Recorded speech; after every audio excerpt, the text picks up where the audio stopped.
Ganang hapon guys. Ipakita ko lang po sa inyo, palas ko lang sa inyo kung gaano kalakas sa ulan dito po sa Zambales. Ayan guys. Yung mga pupunta po ng norte. Yung shoutout sa mga nakasingle. Ayan po, ang lakas ng ulan oh. Yung mga pupunta ng norte sa Zambales, ayan na po oh. Andyan na po sa may, ayan na po, ikaw na po yan eh. Subig na po yan, may maliit na bundok na yan ay oh. Yan nakikita ang bundok na yan, subig na po yan. Oh. Kasi ito na po, nandito na po sa may Baloy. Ang ulan, ang lakas guys. Kaya mga pupunta na Zambales ng mga kagaya ko nagbabike, nagmumotor. Mga rider, ingat po tayo. Sumilong po tayo. Huwag po natin pilitin. Kasi hindi natin mapapansin tayo ng mga malalaking sasakyan ba. Guliin po natin na nakailaw tayo.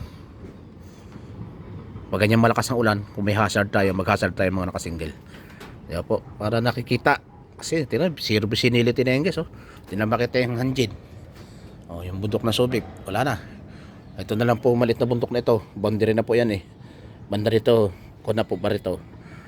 Yan po, dito sa amin ambon-ambon lang mula kanina katitigil lang. Yan po kung dito kasi ang Olonga po south ng Zambales. Oh, yan po yung panorte na po yan. Oh, ang Olonga po City, ang ganyan lang po sa may bundok na yan eh, na maliit, sa may kabila niyan. Ganda po sa tulay ng sawmill. Dares, Subic na po yan, hanggang doon na po yan sa Palawig. Yan, ang lakas na ulan guys oh. Mag-ingat po tayong lahat guys.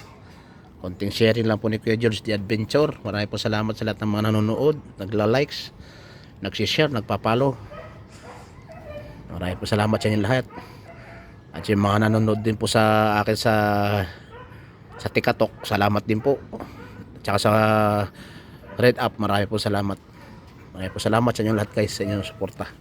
Ayan na nga po, mapatak na, di ba po, ako'y bababa ngayon, bibili ako ng ulam kasi nga po hindi pa tayo nakain. May ginagawa si Kuya George guys. Maraming po salamat, I love you all guys. God bless you all.